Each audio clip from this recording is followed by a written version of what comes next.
back. We're talking about the mother wound and how that affects us and what it kind of does to us. I've been talking about the behaviors and patterns, kind of what we see that often contribute to the mother wound. I talked a couple of days ago about the legacy of the mother wound and how we often believe that there's something fundamentally wrong with us. And that is what today's video is about, how the mother wound really affects us and how we look at ourselves and our lives. If you're new here, I'm a licensed clinical psychologist, so welcome. Please feel free to subscribe and also check out my courses up below, posted above in the banner, and you'll see the workbooks I have here. And so those really are courses designed for you if you're someone who has a mother wound, so please feel free to check those out. I'm someone who definitely has a mother wound, so I wrote and created these courses as a personal, human being who has these wounds, and also as a clinician who has been really specializing in working with people who've had these stories. So I hope you'll find them helpful if that's something you want to check out. Okay, so the core, of course, as I keep saying, is about believing that you are unlovable, unworthy, that you're bad inside, that you're only valued when you do things, that love is conditional. And so the core wound is that there's no real space for you to be a separate self, and if you are a separate self, there's something wrong with that separate self. And then it plays out in your trauma responses, your mental and physical health issues, certainly in your relationship patterns. That is really often the core of these attachment wounds that I talk about so much, is that the wound actually occurs in the caregiving space. And so that's what we're talking about today. So how do you know in some ways, okay, yeah, you're saying, yeah, I've watched these videos and I kind of get it. Let's talk even more deeply about what that looks like. If you ever actually wondered if your mother really loved you, does she really even liked you? Maybe there are times when she thinks you're the greatest person ever, but when she's really upset with you, she says and does such hurtful things that you actually start to question if she really wants to be your mom, loves being your mom, likes you as a person. And then you often feel ashamed that you're even having those feelings, and even more so ashamed that that might be true. And so if your own mother doesn't like you or doesn't really want to be a mother to you, what does that say about you? And oftentimes, like I've said, that non-verbal, pre-verbal belief system that it has to be something wrong with you. As a result of having a mother wound, you might often feel that it is your job to caretake and people please everyone else, that the only way you get good love is by sacrificing yourself, and that it is somehow your job to take care of everyone else around you. And along those lines, as I've said, even being a parent, when your kids struggle, you fully believe that it is your fault, right? Everything is your fault. It's almost not fair you don't let them be held accountable, especially as they get older, right? It's one thing when they're little, but no matter what happens, you take things so personally because that is how you survived your childhood. Often, you taking the hit on her bad, hurtful behavior, and that way you could not be mad at her because you needed her to survive, right? Kids will choose the attachment to survive. The next thing is you often believe that if this is a mother wound for you, that your mother's needs and wounds are more important than your own. And I swear, every time I start talking, I have cat hairs.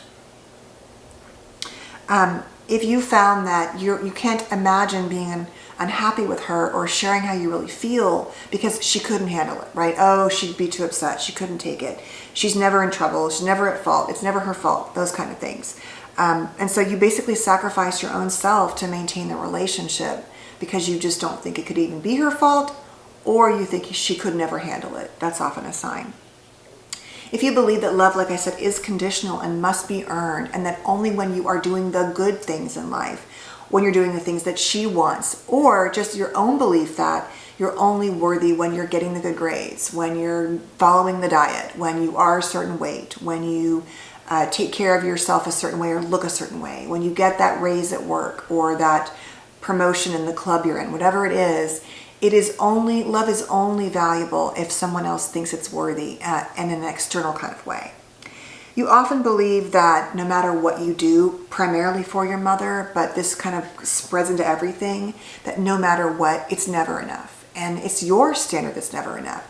Now, your mother may not say it's enough. Like, that is an actual experience. If you give her one thing, she's like, oh, this is great, but it could be that. Or she's like, why did you do that? And you're like, but look at all the good things I did.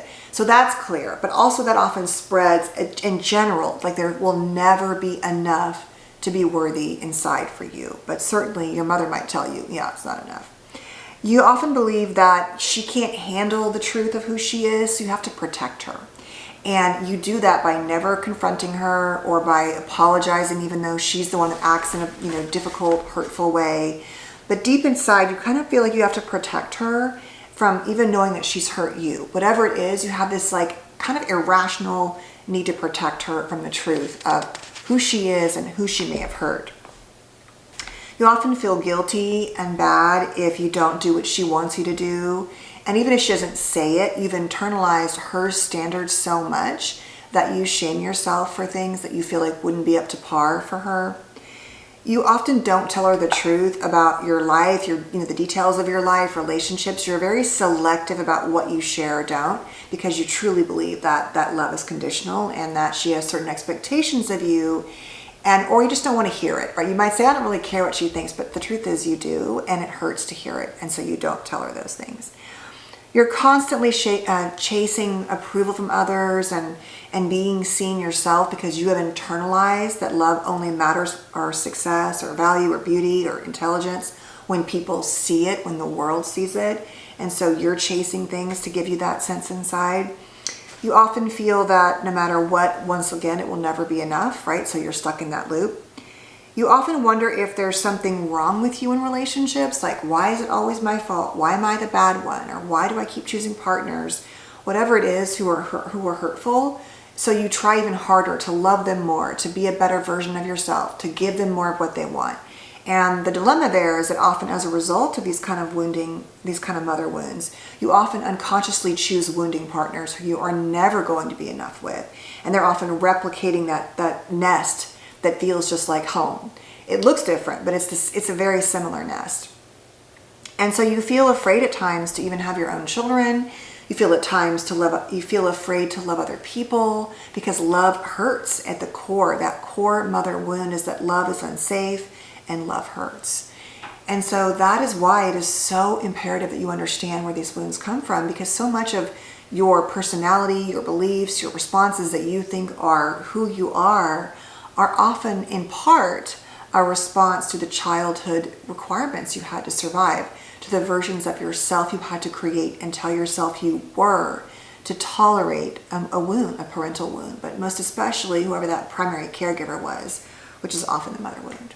So please feel free to add more that you think I forgot. Of course, these kind of therapies that help these things are often trauma type therapies that look at our sense of self, how our bodies operate, our nervous systems, how we think of ourselves. It's quite layered. It's not just one thing, but most of us are seeking validation at the core. And being validated for having a mother wound is an incredibly important place to start. And so I hope this is helping you do that. Thank you so much for being here, and I'll see you tomorrow. Take care. Stay safe. Bye.